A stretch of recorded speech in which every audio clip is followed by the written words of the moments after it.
धरतीअ जे ॻोल्हे ते मौजूदु समूरा दरिया बुनियादी तौर कुदरत जो अहिड़ो शाहकार आहिनि जेके पाणीअ खे हिकु हंध खां खणी ॿी ज़रूरत वारी जाइ ताईं पहुचाइण लाइ कंहिं रस्ते जो किरदारु अदा कनि था। दुनिया जो 7 नंबर वॾो दरिया सिंधु बि उन्हनि मां हिकु आहे। चीन जे ख़ुदि इलाइक़े तिब्बत मां जितां ही दरिया निकिरे थो उतां जा माण्हू सिंधुअ खे सिंगे खबब जो लक़ब ॾेई उन नाले सां सॾींदा आहिनि। सिंगे माना शींहं ऐं खबब माना वात, यानी शींहं जे वात मां निकिरंदड़ दरिया। मानसरोवर ढंढ जे उत्तर ओलह तरफ़ हीउ दरिया कैलाश जबल जे पहाड़ी सिलसिले मां 2 मुख़्तलिफ़ हंधनि तां पाणी छिके ताशीगांग वारे ॻोठ वटां पंहिंजी शुरूआति करे थो। उत्तर वारे वहकिरे खे उतां जा माण्हू सिंगे तंगफो या सिंगे खबब चवनि था, जॾहिं त ॾाखणे वहकिरे खे तिब्बती माण्हू गतांग चवनि था। सिंधु कैलाश जबल जे जंहिं हंज मां पाणी खणे थो उहा सदाईं देवमालाई कहाणियुनि जो मर्कज़ रही आहे। कैलाश जबल हिंदू धर्म, बुद्ध धर्म, जैन धर्म ऐं बौद्ध धर्म जे मञींदड़नि लाइ मुक़दस हैसियत रखे थो। उन करे सिंधुअ खे उन्हनि मज़हबनि जा माण्हू गंगा नदीअ जियां पवित्र या मुक़दस नदी करे मञीनि था। जॾहिं ऋषियनि वेद रचिया पिए त उहे बि हिन सिंधुअ जे कंधीअ ते ई वेही रचियाऊं। अचो त हिकु मुख़्तसिर जाइज़ो वठूं त सिंधु किथां वहंदो गुज़रे थो ऐं संदसि भरतू नदियूं किथां ऐं कीअं मंझि दाख़िल थियनि थियूं।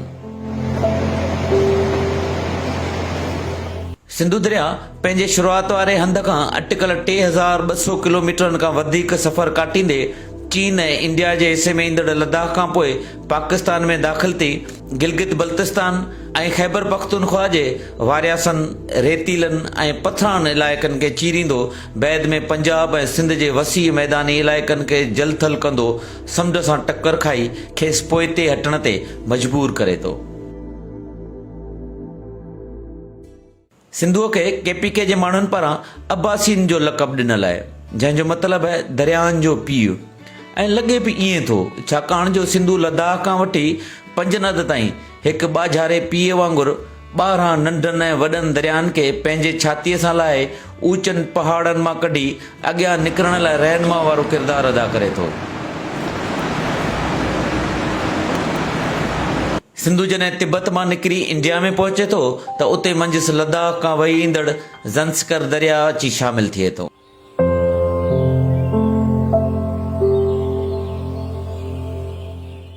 हिन हंध खां पोइ सिंधु वरवकुड़ खाईंदो ॾाढनि ॾूंगरनि खे ॾारींदो पाकिस्तान में पहुचे थो त उते उत्तर लद्दाख मां वही गिलगित बल्तिस्तान में दाख़िल थींदड़ शयोक दरिया बि मंझि ज़िम थी वञे थो। सिंधु जॾहिं अस्करदू वटि पहुचे थो त केटू जबल जे ग्लेशियरनि मां वही निकिरंदड़ शिगर दरिया बि सिंधुअ जी आङुर झले अॻियां वधे थो।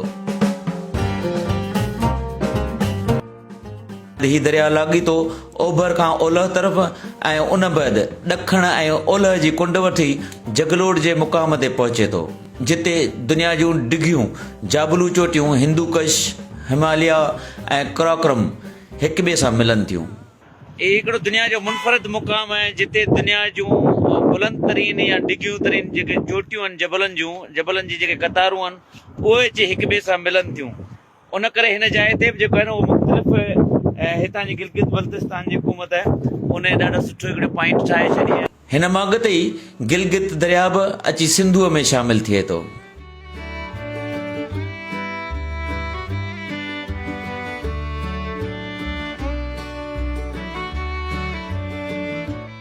बैदि में अॻिते हली अटक पुल वटि अफ़गानिस्तान मां निकिरंदड़ काबुल दरिया बि वही अची सिंधुअ में ई छोड़ करे थो। केपीके मां निकिरी जॾहिं हीउ दरिया पंजाब में पहुचे थो त उते सतलुज, ब्यास, रावी, चिनाब ऐं झेलम बि हिक ॿिए सां संगम कंदा पंजनद वटि अची सिंधुअ में ई छोड़ कंदा रहिया आहिनि। इन्हनि समूरियुनि नदियुनि खे सिंधुअ खे भरींदड़ नदियुनि तौरु आलमी सतह ते ॼातो वञे थो। सदियुनि खां वठी सिंधुअ जे पाणीअ जा 2 फितरी ज़रिया रहिया आहिनि। हिकु ज़रियो आहे सदियुनि खां मौजूदु रहंदड़ ग्लेशियर्स या सख़्त बर्फ़ुनि जा पहाड़। ॿियो ज़रियो सियारे जी मौसम दौरान थींदड़ बर्फ़बारी ऐं टियों ज़रियो आहिनि बरसातूं या मींहं।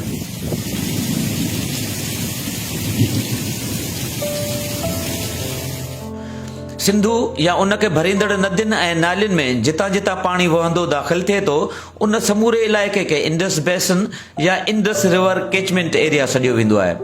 बेसिन अंग्रेज़ीअ जो लफ़्ज़ आहे जंहिंजो मतिलबु आहे प्याले या तगारीअ जी शिकिल जहिड़ो थां जंहिंमें पाणी गॾु थी सघे। ही इंडस बेसिन या सिंधु तास चइनि मुल्कनि चीन, भारत, अफ़गानिस्तान ऐं पाकिस्तान जे 11,20,000 स्क्वायर किलोमीटरनि में पखिड़ियल आहे।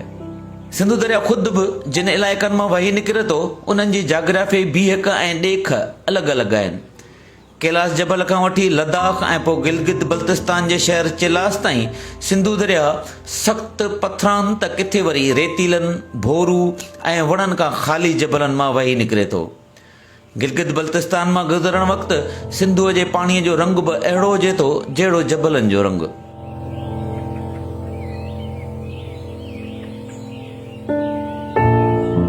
हिननि इलाइक़नि में थोरी घणी सावक रुगो सिंधु दरिया जे कंदियुनि या सिंधुअ में छोड़ कंदड़ अहिड़नि नालनि या नंढियुनि नंढियुनि नदियुनि जे कंदियुनि भरिसां आहे, जिते माण्हू जबलनि खे ॾाकाए अंदाज़ में काटे नंढड़नि नंढड़नि टुकड़नि में मकई, आलू, मटर, गाह या वरी मेवात ॾींदड़ वण पोखीनि था। ॿनियुनि जे अहिड़नि टुकड़नि भरिसां ई हू पंहिंजा घरौंदा ठाहे बि रहनि था।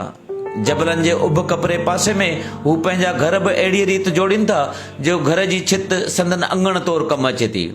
हज़ारे साल अॻु इंसान उन्हनि हंधनि ते पंहिंजूं वसंदियूं क़ाइमु कयूं जिते पाणी मुयसर हो। उन करे हुननि नालनि, नदियुनि ऐं दरियानि जे कंदियुनि भरिसां वसंदियूं ऐं शहर जोड़िया। जदीद आबपाशी निज़ाम खां पोइ त इहा सूरत हाल तब्दील थियल आहे, पर हिननि पहाड़ी इलाइक़नि में अॼु बि घणा ॻोठ ऐं शहर अहिड़ा आहिनि जेके नदियुनि जे कंदियुनि ते ई आबाद थियल आहिनि। सिंधुअ में छोड़ कंदड़ गिलगित दरिया हुजे या वरी गिलगित दरिया में ज़िम थींदड़ हुंज़ा दरिया, इंडस बेसिन जे हिननि इलाइक़नि में दरिया जी भर वठी हलिबो त किथे वणनि खां ख़ाली बिल्कुलु ख़ुश्क ऐं मिटी उॾाईंदड़ जबल नज़र ईंदा, त किथे वरी सख़्तु पथरनि जे हज़ारे मण ॻरियुनि छिपनि हेठां साह मुठ में करे गुज़रणो पवे थो। अहिड़े सफ़र दौरान किथे किथे वरी थधिड़ी हीर जियां सफ़ेदे जा ऊचा वण, आसमान सां ॻाल्हियूं कंदड़ ग्लेशियर्स ऐं चश्मनि जे पाणीअ ते पैदा थियल अनेक क़िस्मनि जी मेवात जा वण कंहिं नख़लिस्तान जो ॾेख ॾियनि था।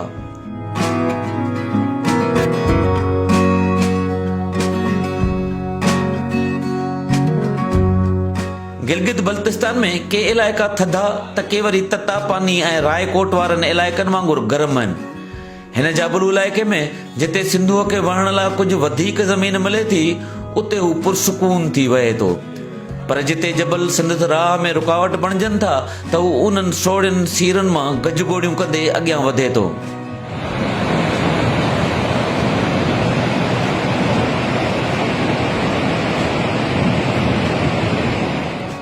जगलोट खां रायकोट ताईं अनेक अहिड़ा चश्मा, नाला ऐं नदियूं आहिनि जेके पाकिस्तान जे मशहूरु जाबलू चोटी नांगा पर्बत ऐं उन जे भर पासे मां वही अची सिंधुअ में किरनि था।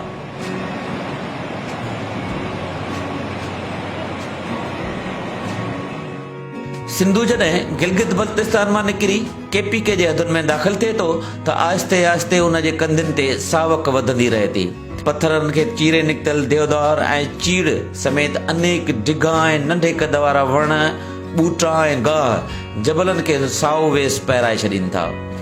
सियारे दौरान पियल बर्फ़ ॻरी वञे ऐं मींहं पवनि त सिंधुअ जे उन भरतू नदियुनि भरिसां सावक ऐं सूंहं अञा वेतर पंहिंजा जलवा ज़ाहिर करे थी। सिंधुअ जे कंधीअ खे छॾे उन खे भरींदड़ नदियुनि ऐं नालनि तरफ़ मथे वञिबो त मालूम थींदो त ग्लेशियर्स में ॼमी वियल बर्फ़ानी चोटियुनि तां नंढड़ियूं नंढड़ियूं नालियूं गॾिजी कुझु वॾेरड़ा वाकुरा ठाहिनि थियूं।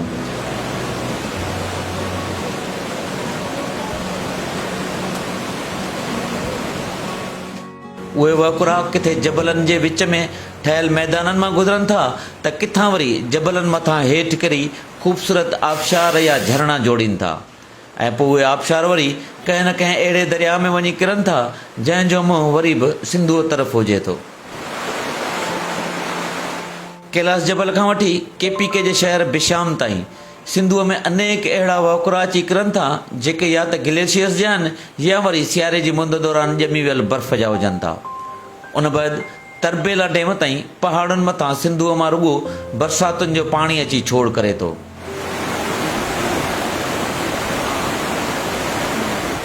तरबेला डैम सिंधुअ ते अॼुकल्ह हिकु अहिड़ो बंदु आहे जेको उन जे पाणीअ खे कंट्रोल करे थो। सिंधुअ जे कैचमेंट एरिया में बरसातुनि दौरान वही निकिरंदड़ नए नए नालनि जे पाणीअ जो त को काथो ई न आहे, जेके लद्दाख खां वठी ठटे ताईं पकड़ियल आहिनि। उतरनि इलाइक़नि में जॾहिं उहे नयूं ऐं नाला कंहिं मिटीअ गाॾड़ पहाड़ मां पाणी खणी निकिरनि था त उतां हज़ारे मण मिटी ऐं मिटीअ में दफ़न थियल केतिरा ई टन वज़नी पथरनि खे गहलींदा, रस्ते में आयल रुकावटुनि खे भञी भोर कंदा, पंहिंजो दबदबो ऐं दहशत रखंदा अॻियां वधी वञी सिंधुअ या उन खे भरींदड़ नदियुनि सां मिलनि था। इहा मिटी उन मिटीअ में मौजूदु फसलुनि खे घुर्बल मैदनी ज़रा ऐं रस्ते में ईंदड़ नंढा नंढा पत्थर लुढ़ंदा लुढ़ंदा आख़िरकार वञी सिंधुअ ते अॼुकल्ह तरबेला डैम या वरी सिंधुअ खे हज़ारे सालनि खां पाणी मुहैया कंदड़ झेलम दरिया ते जुड़ियल मंगला डैम में किरनि था, जिते आहिस्ते आहिस्ते समूरा मैदनी ज़रा मिटी ऐं नंढड़ा पत्थर हिननि डैमनि जे तरे में जमा थी उन जे पाणीअ खे गॾु करण वारी गुंजाइश खे घटाईंदा रहनि था। जॾहिं ज़रई फसलुनि खे घुर्बल मैदनियात जो ज़िक्र आयो आहे त मुंहिंजे ज़हन में तरबेला खां मथां सिंधुअ जो उहो सॼो सफ़र ॿीहर डोड़णु लॻो, जिते मूं ग्लेशियर्स मां निकिरंदड़ पाणीअ खे गौर सां पिए ॾिठो। ग्लेशियर्स या वरी थधी मौसम दौरान ॼमंदड़ बर्फ़ अहिड़ो ज़रियो आहिनि जितां सिंधुअ खे तक़रीबन ॿारहों ई पाणी मिलंदो रहे थो। सियारे जे मौसम में त केतिरनि ई थधनि इलाइक़नि में सिंधु दरिया जे पाणीअ जो मथियों तह 5-5 फुटनि ताईं ॼमी थो वञे, पर दरिया जे तरे में थोरो घणो पाणी वहंदो रहे थो। हिननि बर्फ़ानी जबलनि मां निकिरंदड़ पाणी जॾहिं कंहिं भरपासे वारे मख़सूस मैदनियात जा ज़ख़ीरा खणंदड़ जबल मां गुज़रे थो त उहो उतां उन मैदनियात खे बि पाण सां गॾु खणी हले थो। ग्लेशियर्स वारनि इलाइक़नि मां वही ईंदड़ पाणीअ जो रंग किथे खीर जहिड़ो अछो उजरो हुजे थो त किथे वरी मिटीअ गाॾड़ छुड़े पाणीअ जहिड़ो। हुन सां समेत ॿियनि कुझु हंधनि ते इहो पाणी अछे ऐं कारे रंग जी मैदनियात खे पाण सां गॾु खणी तेल जहिड़ो बणिजी वञे थो, जंहिंखे माण्हू पंहिंजे बाग़नि लाइ बि इस्तेमालु कनि था त उन में वहिंजनि बि था। ऐं पोइ उहो पाणी हुंजा दरिया मां थींदो गिलगित दरिया में पहुचे थो ऐं गिलगित वरी उन खे सिंधुअ में छोड़ करे थो। इंडस बेसिन जा कैचमेंट एरियाज़ बि ॾाढा दिलचस्प आहिनि। मिसाल तौरु असां KPK जे वादीअ कागान ते नज़र फेराईंदासीं त हिन वादीअ जो हिकिड़ो छेड़ो मशहूरु सियाहती बाग़ बाबूसर टाप ते वञी दंग करे थो। हिन पहाड़ी सिलसिले जे चोटियुनि खां उतर तरफ़ वहंदड़ पाणी मुख़्तलिफ़ नदियुनि ऐं नालनि जी सूरत में सिधो वञी सिंधुअ में छोड़ करे थो।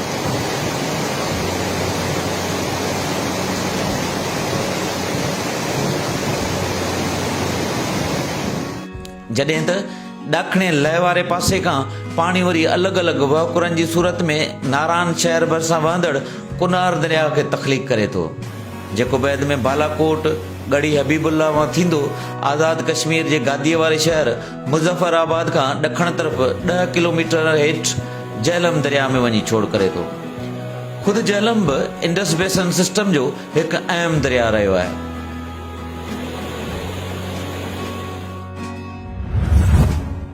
गिलगित जी भेट में कश्मीर जे समूरनि जबलनि में हर तरफ़ सावक ई सावक आहे।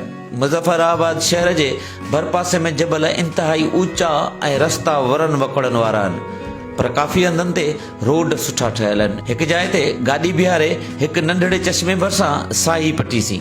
मुज़फ़राबाद शहर हेठि आहे ऐं हीअ ॾाढी हिकिड़ी बुलंदीअ ते चढ़ी आया आहियूं ऐं रोड ॾाढो सुठो आहे। जबलनि खे कटे एॾे सुठे तरीक़े सां ठाहियो वियो आहे जो नंढियूं नंढियूं गाॾियूं ऐं मोटर साइकिलूं बि जेके न अची सघंदियूं। हिननि इलाइक़नि में घणे भाङे घरनि जूं छितियूं झूपड़ीअ निमा आहिनि, पर कुझु माण्हू पंहिंजा घर रोडनि जे भरिसां अहिड़ी रीति बि जोड़ीनि था जो घर जी छित संदन अंगण तौरु इस्तेमालु थिए थी।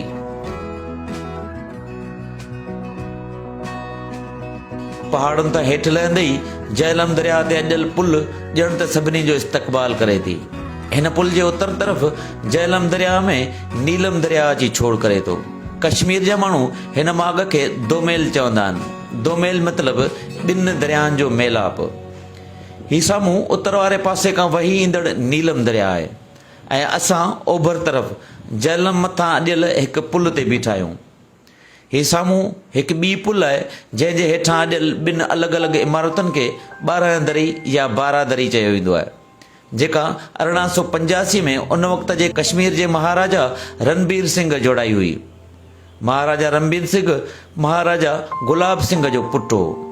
गुलाब सिंह जो पीउ किश्वर सिंह पंजाब जे महाराजा रंजीत सिंह जी फ़ौज जो अहम अमलदार रहियो आहे। गुलाब सिंह कश्मीर सां गॾु जितां जितां सिंधु गुज़रियो पिए, यानी लद्दाख ऐं गिलगित बल्तिस्तान वारनि इलाइक़नि ते बि कब्ज़ा करे उन्हनि इलाइक़नि खे पंहिंजे मातहत बणायो। गुलाब सिंह पाण ऐं संदसि पुटु रणबीर सिंह नंढे खंड ते कब्ज़ो कंदड़ ईस्ट इंडिया कंपनीअ जा वॾा हामी हुआ। 1857 वारी पहिरीं आज़ादी वारी बग़ावत खे कुचलण लाइ रणबीर सिंह पंहिंजूं फ़ौजूं बि अंग्रेज़नि जी मदद लाइ मोकिलियूं हुयूं।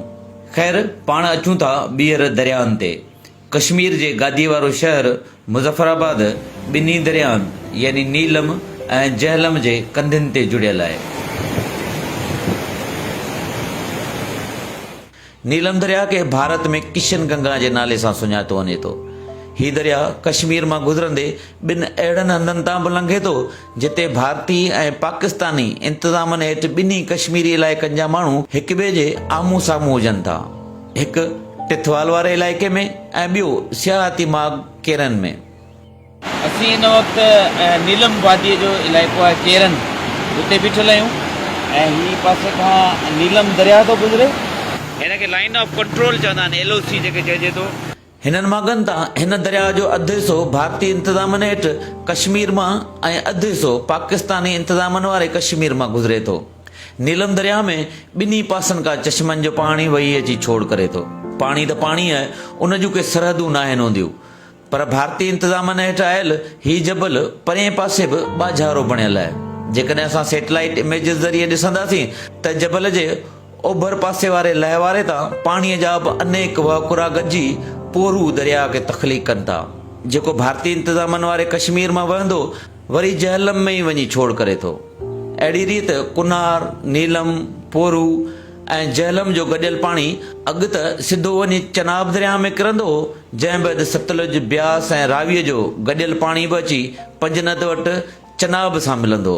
तंहिंखां पोइ इहो समूरो पाणी गॾिजी वरी सिंधूअ में वञी छोड़ कंदो। पर हाणे झेलम दरिया जो पाणी जम्मू कश्मीर जे शहर मीरपुर सां जुड़ियल मंगला डैम में वञी किरे थो, जितां उन पाणीअ जी विरासत थिए थी। हिते हिकु ॻाल्हि सम्झण जी आहे त 1960 में थियल सिंधु तास मुआहिदे हेठि पाकिस्तान हुकूमत सिंध जे माण्हुनि खे एतमाद में वठण बिना टिनि दरियानि सतलज, ब्यास ऐं रावीअ जे पाणीअ जा समूरा हक़ भारत खे ॾेई चुकी आहे।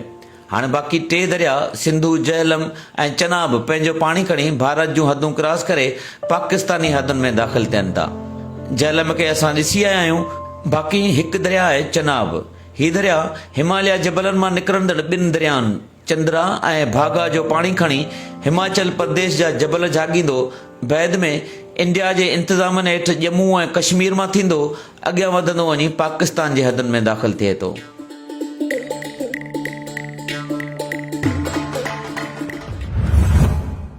सिंधु उहो वाहिद दरियाई रस्तो हो जंहिं ज़रिए 5000 साल अॻु जुड़ियल उन वक़्त जे जदीद शहर मोहनजोदड़ो खां वठी 19वीं सदीअ ताईं एशिया, अफ्रीका ऐं पोइ यूरोप ताईं वापारु हलंदो हो। मौजनि सां वहंदड़ सिंधु दरिया उन वक़्त जो अहिड़ो त सुपर हाईवे हो जंहिं ज़रिए भरपासे जे ॿियनि मुल्कनि ऐं रियासतनि जा माण्हू घोड़नि, खच्चरनि ऐं उठनि ज़रिए महीननि जा महीना सफ़र तइ करे उन करे पहुचंदा हुआ त हिन दरिया जे बंदरगाहुनि ऐं पतड़नि ज़रिए हू ॿियनि मुल्कनि सां राब्ते में अची सघनि था। तारीख़दान लिखनि था त पंजाब जो महाराजा रंजीत सिंह सदाईं इन ख़्वाहिश जो हो त सिंधुअ जे ओभारे तोड़े लह वारे वाकुरे ते संदसि कब्ज़ो हुजे। उन वक़्तु सिंधुअ मां उतरियनि इलाइक़नि यानी मथां ऐं वाकुरे मां ॿेड़ा गुज़री इंडस डेल्टा जे मुख़्तलिफ़ छाड़ुनि ते ठहियल सामूंडी बंदरनि ते बीहंदा हुआ ऐं उतां वरी ॿियनि मुल्कनि जा वापारी पंहिंजा जहाज़ काहे अची माल ख़रीद बि कंदा हुआ त विकिरो बि कंदा हुआ। कलाची या कराची त बैदि में ठहियो, उन खां कई साल अॻु सिंधुअ जे छोड़ वारनि 17 वाकुरनि मथां नंढा वॾा बंदरगाह हूंदा हुआ, जिन मां लाहिरी बंदर, बंभोर, शाह बंदर, केटी बंदर, औरंगा बंदर ऐं अली बंदर ॾेह तोड़े परॾेह में मशहूरु रहिया। बरतानिया जॾहिं सिंध समेत नंढे खंड ते कब्ज़ो कयो त उन वक़्तु 1859 में इंडस स्टीम फ्लूटिला कंपनी क़ाइमु कई वई, जंहिंजा बाफ़ वारनि इंजणनि ते हलंदड़ जहाज़ KPK जे शहर मखड खां वठी कोटड़ी ऐं झिरक शहर ताईं हलंदा हुआ।